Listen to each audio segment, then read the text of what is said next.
Pasukan tombak panjang adalah formasi militer yang terdiri dari prajurit yang bersenjatakan tombak panjang menyerupai tiang. Ukuran panjang tombak ini bisa mencapai panjang 6 meter atau 20 kaki, bahkan bisa lebih, yang digunakan untuk menusuk musuh dari jarak jauh.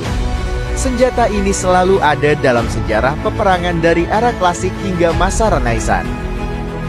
Cara penggunaan tombak panjang dalam pertempuran dapat sangat mempengaruhi efektivitasnya. Formasi yang rapat dan disiplin dapat menjadi sangat tangguh dan sulit dikalahkan. Sedangkan formasi yang longgar dan tidak terorganisir akan lebih mudah dikalahkan. Koordinasi dengan unit lainnya, seperti kavaleri dan pasukan pemanah, juga dapat meningkatkan efektivitas dari tombak panjang ini.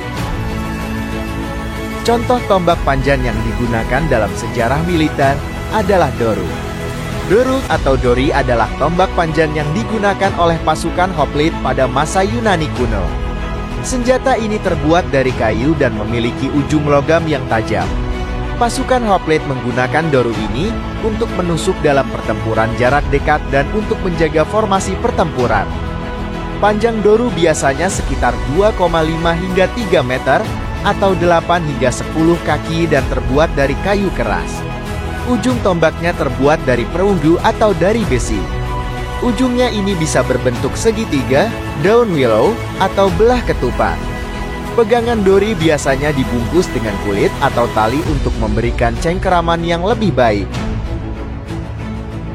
Hoplite adalah prajurit infanteri berat yang merupakan ciri khas tentara andalan Yunani kuno. Mereka mengenakan baju besi perunggu yang berat, termasuk helm, pelindung dada, pelindung kaki, dan pelindung lengan. Kelengkapan armor ini membuat mereka sangat terlindungi dalam pertempuran. Selain menggunakan doru sebagai senjata, mereka juga membawa perisai besar. Perisai ini terbuat dari kayu dan dilapisi perunggu yang dinamakan hoplon. Fungsi hoplon ini, selain sebagai pelindung, juga sebagai elemen dalam formasi perang mereka yang sangat terkenal bernama palang. Pasukan hoplite biasanya berasal dari masyarakat Yunani kelas menengah atas. Karena pada saat itu perlengkapan perang dibeli masing-masing secara individu. Para hoplite ini mampu membeli perlengkapan senjata dan baju besi yang mahal. Mereka juga menjalani pelatihan intensif dalam penggunaan senjata dan perisai mereka, serta pelatihan taktik formasi peperangan palang. Palang adalah formasi militer berbentuk kotak yang terdiri dari barisan prajurit yang berbaris sangat rapat dengan perisai mereka yang saling tumpang tindih untuk menciptakan tembok pertahanan yang kokoh dan sulit ditembus. Tombak mereka dijulurkan ke depan, membentuk hutan baja runcing yang mematikan bagi musuh. Formasi ini mempunyai banyak keunggulan pada masanya. Formasi rapat palang sangat sulit dihancurkan. Tombak panjang doru dari formasi palang dapat menembus sebagian besar baju besi lawan. Hal ini menjadikannya senjata yang ampuh dalam pertempuran jarak dekat. Kemudian, prajurit yang bertempur dalam formasi palang seringkali memiliki moral yang tinggi karena mereka merasa dilindungi oleh rekan-rekan mereka. Contoh kesuksesan pasukan Yunani menggunakan formasi falanks ini adalah pada pertempuran Marathon di tahun 490 sebelum Masehi. Waktu itu pasukan Athena menggunakan palen untuk mengalahkan pasukan Persia yang jauh lebih besar. Kemudian pada pertempuran Thermopylae pada tahun 480 sebelum Masehi. Kala itu, pasukan kecil Sparta menggunakan falanks untuk menahan pasukan Persia yang besar selama beberapa hari, memungkinkan sisa pasukan Yunani untuk melarikan diri. Meskipun salah satu yang terbaik pada masanya, pada kenyataannya formasi ini mempunyai kelemahan. Prajurit falanks harus bekerja sama dengan kompak untuk mempertahankan formasi. Jika satu prajurit keluar dari garis barisan, seluruh formasi bisa menjadi rentan dan mudah dihancurkan. Selain itu, falanks ini bersifat kaku, lambat dan tidak dapat bermanuver. Mereka rentan terhadap serangan dari kedua sisi samping kanan dan kiri atau bahkan dari belakang. Hal ini terbukti ketika bangsa Yunani mengalami serangkaian kekalahan signifikan melawan pasukan legiun Romawi yang lebih fleksibel dan adaptif. Kemenangan Romawi ini menandai pergeseran paradigma dalam peperangan, mengakhiri dominasi Palan, dan mengantarkan era baru taktik dan strategi militer. Tombak panjang selanjutnya adalah Sarissa, milik Peisetairoi, pasukan infanteri berat Makedonia. Panjang tombak ini kurang lebih 4-7 meter, atau 13-21 kaki. Senjata ini diperkenalkan Filipus II, raja dari Makedonia. Kemudian digunakan pada formasi Phalanx Makedonia sebagai pengganti tombak Doru yang sebelumnya digunakan. Sarissa ini terbuat dari kayu keras seperti kayu kornel atau kayu as, dengan ujung tombak besi berbentuk daun runcing, dan ujung runcing dari perunggu di ujung lainnya untuk ditancapkan ke tanah. Berbeda dengan Doru yang dipegang satu tangan, tombak ini dipegang menggunakan dua tangan karena terlalu berat dan panjang. Pasukan Peisetairoi yang menggunakan Sarissa merupakan pasukan infanteri kelas atas kerajaan Makedonia yang didirikan oleh Raja Filipus II yang kemudian dipimpin oleh putranya, Alexander Agung atau Alexander the Great. Unit ini dikenal sebagai tulang punggung tentara Makedonia dan memainkan peran penting dalam banyak penaklukan Alexander. Peisetairoi adalah pasukan serbaguna yang dapat digunakan untuk berbagai tujuan. Mereka bisa melakukan serangan frontal, menahan serangan lawan, dan bahkan melindungi pasukan lainnya dari pasukan kavaleri musuh saat mereka menyerang. Selain menggunakan tombak panjang Sarissa, pasukan ini juga menggunakan perisai bulat Hoplon berdiameter 60-80 cm atau 24-31 inci. Berbeda dengan Hoplon pasukan hoplite Yunani, Hoplon Peisetairoi lebih ringan. Hal ini kemungkinan disebabkan senjata mereka yang lebih berat jika dibandingkan Doru. Dengan begitu beratnya dimodifikasi agar tidak terlalu membebani. Mirip dengan pasukan hoplite, Peisetairoi bertempur dalam formasi phalanx yang rapat, di mana mereka berdiri berbaris dengan perisai mereka saling tumpang tindih. Formasi ini memberikan perlindungan yang baik bagi prajurit dan memungkinkan mereka untuk menyerang dengan terkoordinasi. Mereka dilatih dengan keras dan disiplin. Mereka harus mampu berbaris, bermanuver, dan menyerang dengan presisi. Kemampuan mereka untuk bekerja sama secara efektif adalah salah satu kunci kekuatan Phalanx Makedonia. Phalanx Makedonia ini sebenarnya berasal dari konsep phalanx prajurit hoplite Yunani yang lebih dulu ada. Namun, Raja Filipus II dari Makedonia yang berlokasi di Yunani Utara mengembangkannya dan sukses menjadikannya formasi yang lebih mematikan. Penerus tahta Makedonia selanjutnya, sekaligus putra dari Filipus II yang bernama Alexander Agung, dikenal sebagai salah satu penakluk terbesar dalam sejarah. Keduanya mengandalkan formasi ini sebagai faktor kunci di balik superioritas militer Makedonia.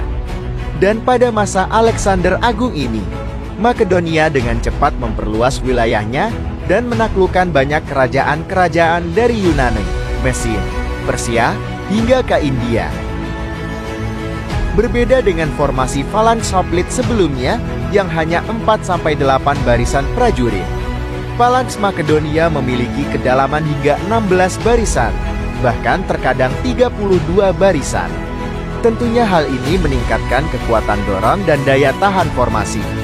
Selain dorongan, jangkauan Sarissa ini sangat baik untuk menyerang musuh dari kejauhan sebelum terlibat dalam pertempuran jarak dekat. Hal ini dibuktikan pada beberapa pertempuran melawan pasukan Persia yang terkenal sangat kuat pada masa itu. Di antaranya, pada pertempuran Granicus di tahun 334 sebelum Masehi. Pertempuran ini merupakan pertempuran besar pertama Alexander Agung melawan Kekaisaran Persia.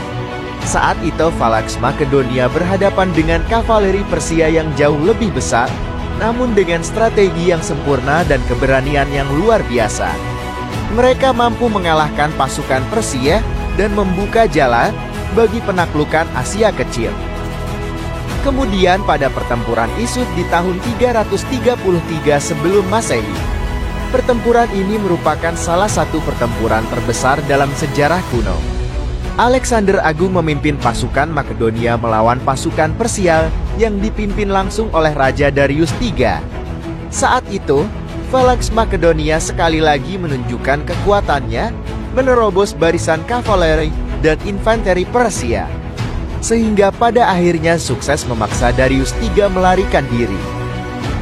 Selanjutnya pada pertempuran Gaugamela di tahun 331 sebelum Masehi. Pertempuran ini merupakan pertempuran besar terakhir antara Alexander Agung melawan Kekaisaran Persia. Saat itu Phalanx Makedonia berhadapan dengan pasukan Persia yang jumlahnya sangat besar. Namun dengan strategi dan kepemimpinan yang cerdik, Alexander mampu mengalahkan pasukan Persia dan mengakhiri kekuasaan kekaisaran rivalnya ini yang mau tidak mau harus tunduk pada Makedonia. Dengan tombak sarisa yang panjang dan formasi yang lebih dalam, Phalanx Makedonia menjadi formasi yang sangat ditakuti selama berabad-abad. Namun, meskipun sudah dimodifikasi dan dikembangkan, Phalanx tetaplah Phalanx. Kelemahan seperti kurangnya fleksibilitas dan kerentanan dari serangan samping dan belakang. Pada akhirnya, formasi lain seperti Legiun Romawi menggantikan dominasinya. Tombak panjang selanjutnya adalah pike. Pike ini adalah senjata yang umum digunakan pasukan pikeman. Merupakan senjata tombak panjang yang digunakan dalam peperangan Eropa dari akhir abad pertengahan hingga awal periode Renaissance. Tombak ini digunakan oleh pasukan infanteri yang bertempur dalam formasi bujur sangkar tombak dan fungsinya untuk menangkis serangan kavaleri dan menyerang musuh dalam pertempuran jarak dekat. Panjang dari tombak pikeman ini bisa mencapai 18 kaki. Terbuat dari kayu dan memiliki ujung logam tajam. Senjata ini mungkin terinspirasi oleh Doru, dan keduanya memiliki beberapa kesamaan. Namun, pike memiliki fungsi yang berbeda dan merupakan perkembangan teknologi yang lebih lanjut dari Doru. Pasukan pikeman adalah infanteri yang menggunakan tombak panjang bernama pike sebagai senjata utama mereka. Mereka tidak menggunakan perisai seperti halnya pasukan tombak panjang pada masa Yunani kuno. Para pikeman ini memainkan peran penting dalam peperangan Eropa, terutama pada abad pertengahan. Fungsi pasukan pikeman yang paling utama adalah defensif, untuk menangkis serangan kavaleri. Tembok tombak panjang yang rapat dan tajam akan menembus kuda dan penunggangnya, sehingga kavaleri sulit untuk menembus formasi pikeman ini. Pada peran ofensif, pikeman juga dapat menggunakan tombak mereka untuk menyerang musuh dalam pertempuran. Tombak pikeman sangat kuat dan mematikan dalam pertempuran jarak dekat, dan dapat digunakan untuk mendorong dan menusuk musuh. Keberhasilan pasukan pikeman sangat bergantung pada kerjasama dan disiplin. Mereka harus tetap dalam formasi menyerang atau bertahan bersama-sama agar efektif. Mereka merupakan simbol kekuatan dan kegigihan. Formasi bujur sangkar, susunan tombak yang rapid dan berderet rapat terkesan menakutkan bagi musuh.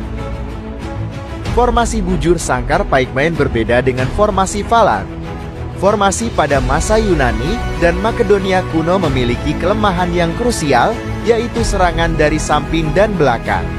Sedangkan pada formasi bujur sangkar ini, pikeman berbaris dalam formasi persegi panjang yang rapat dengan bahu saling bersentuhan. Hal ini memungkinkan mereka untuk saling melindungi dan menciptakan tembok tombak yang kuat. Tombak-tombak panjang mereka bisa menjulang di semua sisi, baik itu depan, samping, dan belakang. Pikeman sering ditempatkan di depan pasukan lainnya, seperti misalnya pasukan masketir dan pasukan pemanah untuk melindungi mereka dari serangan kavaleri. Tembok tombak kokoh pikeman akan mencegah kavaleri mencapai pasukan yang berlindung di belakangnya. Hal ini memungkinkan pasukan misil untuk menembak dan menyerang musuh dari jarak jauh. Kelebihan lainnya dari formasi ini dapat mengintimidasi musuh dan meningkatkan semangat pasukan. Keberhasilan formasi bujur sangkar pikeman sangat bergantung pada disiplin dan kerjasama para prajurit. Jika mereka panik atau tidak patuh pada perintah, formasi dapat mudah dirusak oleh musuh. Namun, formasi ini juga memiliki kelemahan. Formasi bujur sangkar pikemen bersifat kaku dan tidak fleksibel. Mereka sulit untuk bergerak dan beradaptasi dengan situasi yang berubah di medan perang. Selain itu, seiring dengan perkembangan senjata api, formasi ini menjadi lebih rentan terhadap tembakan dari musket, meriam dan senjata api lainnya. Meskipun begitu, bagaimanapun juga, berbagai senjata tombak panjang ini sangat diandalkan pada masa kejayaannya. Bukan hanya bangsa Eropa, bangsa Asia pun menggunakannya sebagai pertahanan kokoh di medan pertempuran. Kekaisaran Cina hingga tentara Yari Eshigaru dari Kekaisaran Jepang menggunakannya.